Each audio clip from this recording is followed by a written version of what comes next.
Bonjour, aujourd'hui je vais vous parler de la gemme GeoKit. L'objectif, ça va être de définir si un point est dans une zone. Alors pour un projet que j'ai fait, j'ai dû trouver le moyen de définir si un lieu, une localisation, se trouvait à l'intérieur d'une zone. Cette zone, par exemple, va être définie par un polygone. Donc ça va être plusieurs coordonnées, par exemple ce coordonnée-là, ce coordonnée-là, ce coordonnée-là, ce coordonnée-là. Et l'idée c'était de savoir est-ce que le point au milieu ici se trouve dans le polygone, et par exemple si j'avais choisi une localisation sur toute ville, est-ce que c'était dans le polygone ou pas, dans la zone. Pour faire ça, j'ai utilisé la gemme GeoKit qui va nous permettre de définir un polygone et d'utiliser une méthode de calcul pour savoir si, avec la latitude et la longitude, un point se trouve dans le polygone ou à l'extérieur du polygone. Alors, c'est parti pour la démonstration. Donc, j'ajoute la gemme GeoKit. Parfait. Et je vais aller en console.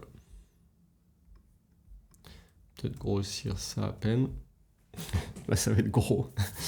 Donc, première chose à faire, on va require GeoKit pour y avoir accès dans la console.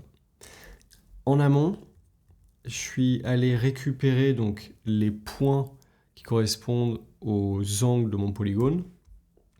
Donc, ça, en fait, c'est ces points-là, ici, ici, ici et ici.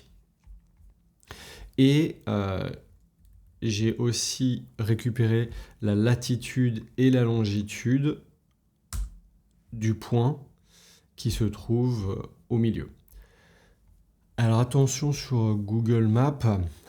Google Maps vous donne d'abord la longitude et ensuite la latitude. En soi, c'est pas gravissime, mais nous, GeoKit, on va d'abord passer la latitude et ensuite la longitude. Donc, une fois que j'ai ça, il va falloir que je crée une instance de GeoKit Polygone. Et ça, je vais le faire avec les points qu'on a ici. Pour faire ça, alors moi, je vais l'appeler GeoKit Polygone. Ou plutôt non, excusez-moi. D'abord, il faut transformer ces points-là en une instance de latitude-longitude qui est un objet de GeoKit. Donc, pour faire ça, on va faire nos GeoKit Points. Et ça, c'est quoi? Eh bien, je vais reprendre le tableau ici et je vais les transformer.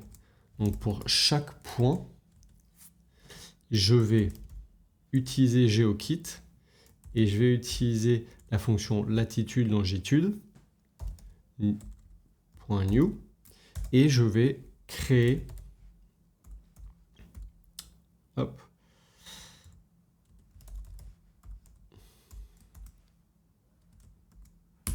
Parfait. Je vais créer un objet GeoKit latitude-longitude qui reprend la latitude et la longitude. Une fois que j'ai ça, en réalité, je vais faire la même chose avec mon point tout simple ici, là. Pardon, celui-ci. Et je vais l'appeler position.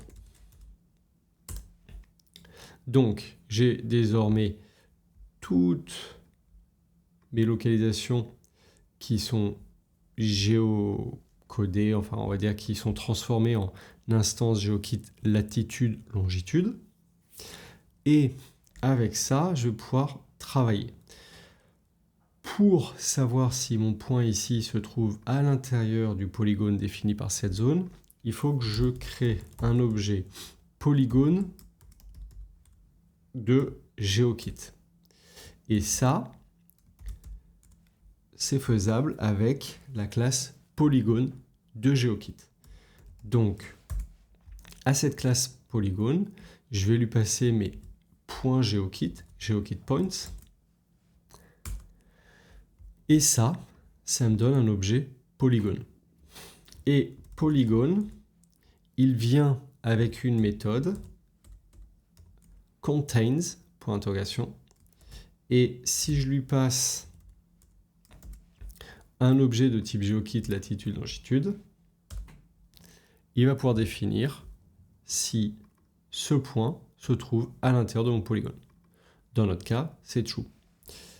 Imaginons maintenant, je vais reprendre ces points et je pense à la grosse louche. Si ici je passe à 50, que je recrée cette position, est-ce que cette position se trouve dans mon polygone? Non. Ça, effectivement, c'est loin de la zone. Donc, avec cette gemme GeoKit, désormais, vous pouvez assez facilement définir une zone, un polygone, et définir si un point se trouve à l'intérieur de cette zone. J'espère que ça vous a plu. Continuez à me suivre sur Cocoricodo et à bientôt.